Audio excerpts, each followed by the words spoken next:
Konnichiwa. Bienvenidos otra vez a Esencia Japonesa. Hoy vais a ver una entrevista súper bonita, súper emotiva, que le hice hace un par de días a una chica japonesa, a Noa, sobre el tema del Ikigai. Para que no sepáis lo que es la palabra Ikigai, en japonés significa propósito de vida, ¿no? Ese algo por el que nos levantamos por la mañana motivados para cumplir, para conseguir esa ilusión y esa pasión, ¿no? por nuestra vida. En algunos casos puede tratarse de tu actividad laboral, pero no tiene por qué. Puede ser cualquier otro motivo, que es lo que te mantiene, ¿no? Ahí cada día, pues con pasión. La entrevista no fue en directo porque ella solo habla inglés y japonés y toda la entrevista se desarrolla en inglés, con lo cual la he subtitulado para que la podáis entender mejor, porque la verdad que la información es súper inspiradora, ya veréis. Ella es de Nagasaki y yo la conocí cuando entré a formar parte de su proyecto Global Community Byron Bay, que es un espacio online de intercambio cultural entre personas de Japón y de todo el mundo, ¿no? Y nos ha hecho el favor de estar aquí con nosotros. Así que os dejo con la entrevista. Espero que la disfrutéis tanto como ella y yo haciéndola. Y me decís cualquier cosita por comentarios. Un abrazo. Otsukaresama, Noa-san. Genki desu ka? Yes, I. Thank you for being here today. We are going to talk about the Japanese word Ikigai. In your case, when was the first time you heard about this word? Ikigai, the first time I heard this word is, I think, when I was in junior high school. But we never really learned this word at school. But I learned from manga, like comic books. That's how I learned. And I think it's kind of same for other Japanese kids. Wow, interesting. You have told me that you lived in New York when you were a child because of your father's job. How would you describe this time of your life? In America, New York was definitely one of the best times in my life, because as a child, New York City we were very close to Manhattan. So everything was completely different from Japan, you know, like everything was huge, like big, colorful, the music, and of course people are all mixed. Like in Japan, you see only Japanese people mainly if you're in school as a child, but then you go to New York, it's like multicultural mixed environment. So everything was fun, like every single thing was fun. I only have good memory. I don't know America if you live as an adult, but as a child, everything was just all How old were you then? I was so all elementary school. Then so that was until what, 12 or something. When and why did you decide to move to Australia? Moved to Australia because I needed to change. Because I didn't want to stay in a place where I used to stay that time. I lost my mom when that happened. So my mom passed away. Then I decided to leave the town or leave the country because I didn't want to stay there anymore, because it reminded me of my mom. And there was a guy I met at the nightclub called Yoshi. He's a Japanese. And he used to live in Byron Bay, Australia. And he was telling me all these amazing stories about Byron Bay, you know, like all these hippies and beautiful beaches. And he was telling me that, like, oh no, you should definitely go. It's really, really nice. Like, you will love it. So that time I already needed to get out from where I was. Then I thought, oh, okay, Byron Bay, Australia sounds good. So I just went. I think after 1 month, he told me the place.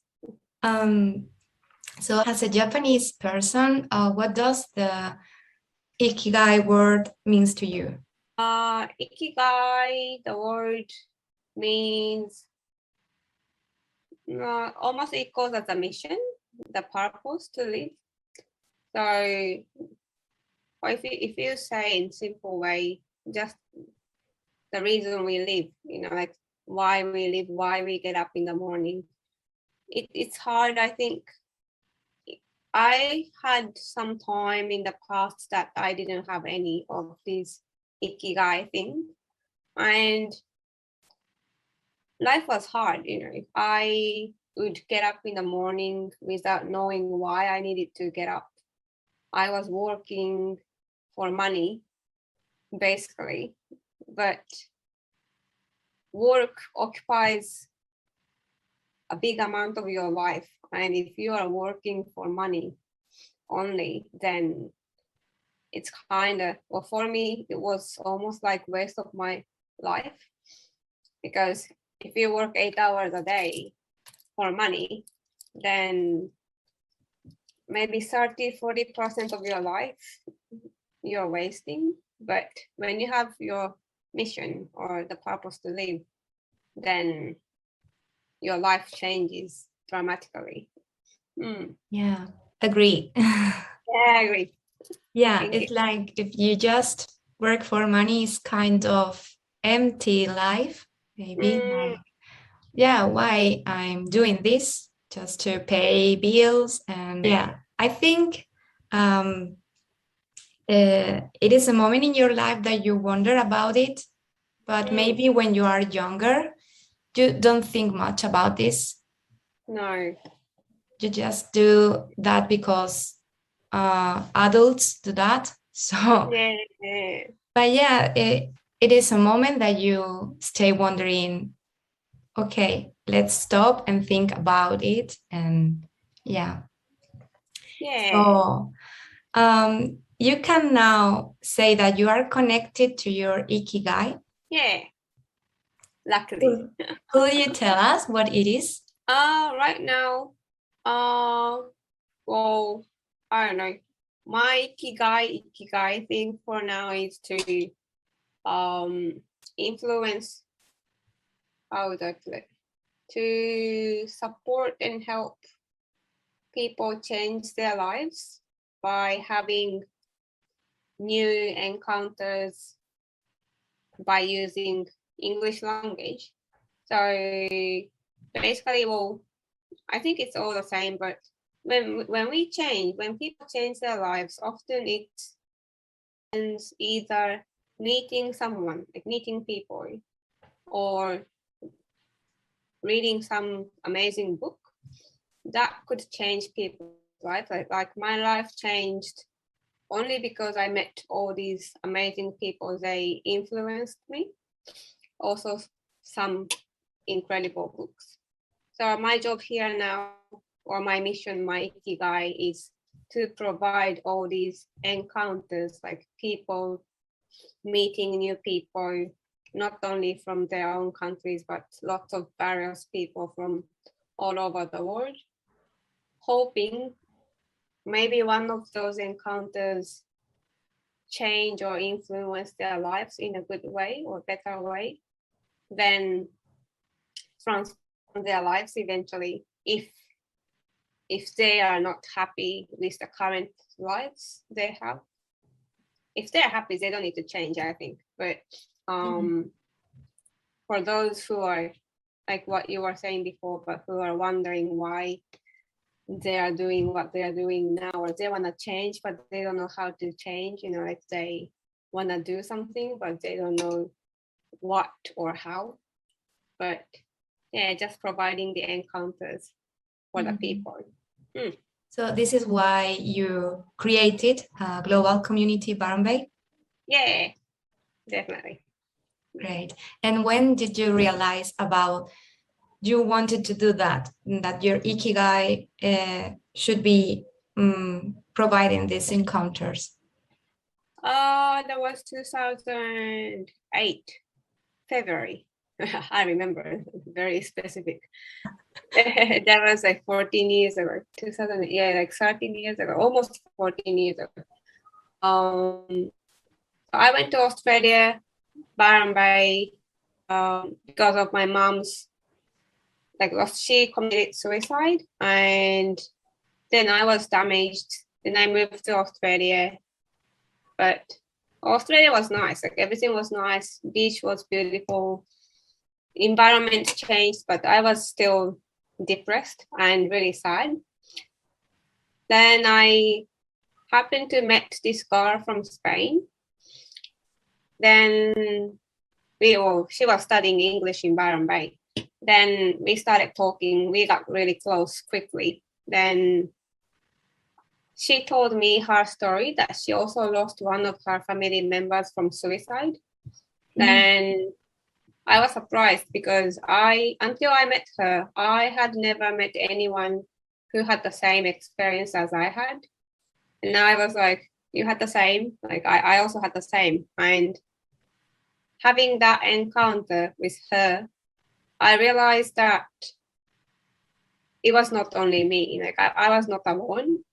Like, someone actually understands my feeling. And that completely changed my paradigm, the way of thinking. So until I met her, I was thinking, or I believed that no one would ever understand me. I'm alone. Life is awful, like all these things. But then completely changed to, oh, there are people who understand me and I'm not alone. Then my life started changing in a better way.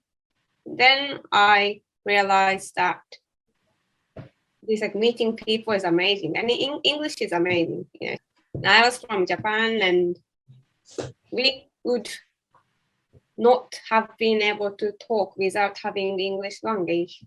But then I was like, whoa, English is amazing. So I started thinking maybe I can create a place where people can meet by having English language as a common language. Then maybe when they meet people from other countries or anywhere, that can change someone's lives, like mine changed.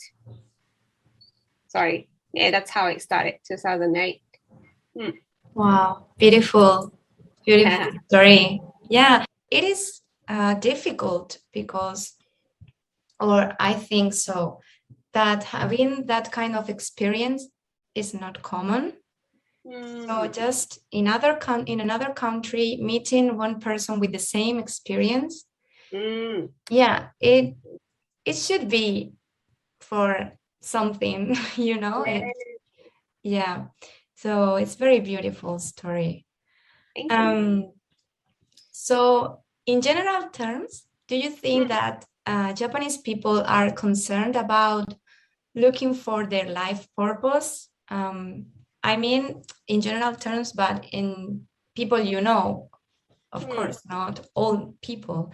But do you see in your environment that are people more interested in living with a reason, or are just living, you know, day to day? And yeah, I would say definitely in Japan, a lot of people are looking for the purpose of life, like why they're here, why they are living, you know, like what they want to do. Like, there are lots of seminars, books, you know, to find life purpose and all these things. But it's, I would say it's not only Japan, but all these developed countries like America or any other, like England, all these places, the countries. I know many people who are quite depressed and feeling the spiritual emptiness because they don't know why they are here, compared to like my friends.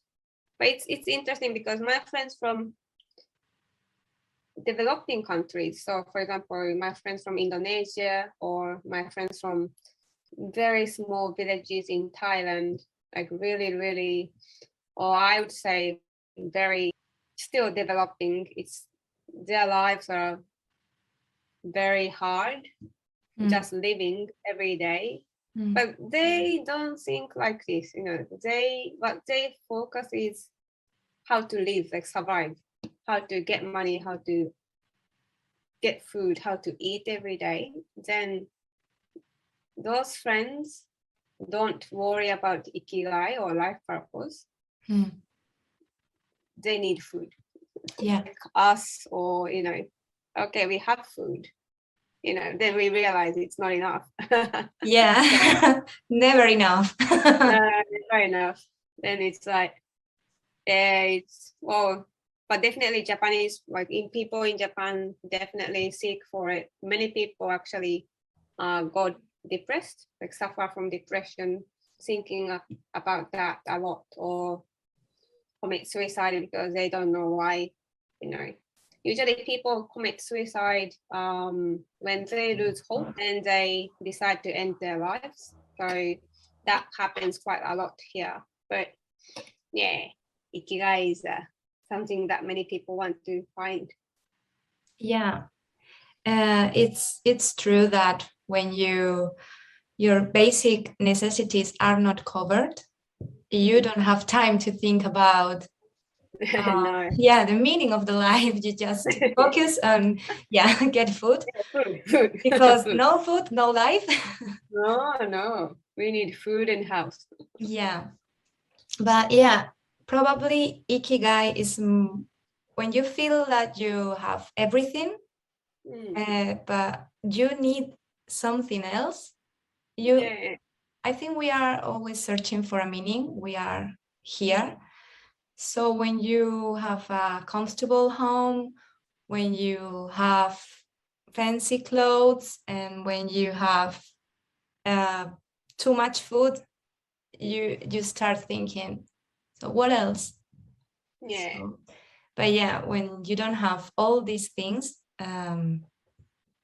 of course you need to focus on the most important thing, that is feeding yourself. So it's interesting. So to the people that are currently trying to discover their Ikigai or what to live for, could you give them any advice? Yeah, so definitely, from not only from my experience, but when I look around me in Japan, basically in Japan, people around me, usually they all have the Ikigai, because I hang out with mostly same business owners, entrepreneurs, all these people. Usually they know what their life purposes are, because owning a business, running a company is really tough. And if you don't know why you're doing, you can't do it because it's so hard. So knowing their stories too, not only mine, usually they find their Ikigai, life purpose, right after when they had the strong, really strong pain for their lives. Like for me, losing my mom, for other people, going bankrupt with the previous company, or having cancer, all these lots of traumatic incidents. Then they discover the life purpose. So I would say when something painful happens, definitely it's really hard when that happens, to stick with the situation. Really, really hard. My case, I was depressed maybe for, I don't know, more than 2 years, until I found that, I met that Spanish girl, oh, this is my life purpose. But those 2 years, I was really depressed, and that was one of the hardest times in my life. And I wish I would have that experience again. But so when something really bad happens, even now, maybe many people lost their jobs, maybe that their lives are collapsing, everything is going bad. That's the sign the Ikigai is coming to the surface, I'd say. Yeah, so it's kind of instinct of surviving, like at least mentally, like if I keep feeling depressed and sad, I'm going to be very bad. So maybe it's like a surviving instinct. I have to look for something else. I have to keep moving forward. So definitely. It's why you told me that there are a lot of people that are happy with their lives, so they are not thinking about if they are living with passion or they have an ikigai or not, because they are just happy. So it's a time when you are not happy with your life or with yourself, when you think about I have to change something because I'm not well. So just like as a brief reflection about this conversation, do you think that speaking about the developing countries, compared to people that have to look for food to survive, are people that look for their ikigai being kind of selfish, or not selfish, but like, I don't have enough, I still want more? Like greed. Yeah, greed. Yeah. No, I don't think so, because I think this hunger for the ikigai, like this hunger for life purpose, is as serious as the hunger for food, or maybe even more serious, because hunger for food, for my opinion, only my opinion, but hunger for food, if they eat, it's done, it's okay. But ikigai is like most people can't find, like it's food. If they can eat, it's okay. But an ikigai, even like you find one, doesn't mean you have that forever. Like for my, I know many people, they find one, then they lose it, then they go depressed again, and until they find another one. So I think it's not greedy or anything, but also this, not the physical hunger or hungriness, but soul hunger. This spiritual emptiness is also as serious as physical starving mode, I would say. But could we say that it is a privilege to have an ikigai? Well, what do you mean privilege? I can worry about my ikigai because I have all my basic necessities covered. So it is a privilege to worry about ikigai.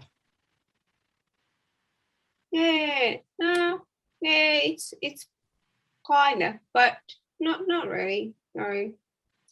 But I think most people, like you said, it's usually the developing countries people's issue. So like it can be the privilege, but at the same time, I think it's one of the, but usually the ikigai is kind of connected to people, like often. So for example, my friends, maybe they don't have big life purpose or anything, but for example, when my friend had a child, giving birth, then the child is her, ikigai, like she's living 100% for the child. And I think that's beautiful too. Like they don't really need to, I have this passion, I do this job, it's not like this, but I'm gonna raise this child happy. This is also ikigai. And I see often it's related to some people that who they love. That's one thing I realize now. Great. So thank you, Noah, so much for your time and for this beautiful conversation. I'm sure all the people that watch this interview will be very inspired. Yeah, so thank you so much and see you soon. Gracias. Gracias. Bye. Arigato. Arigato.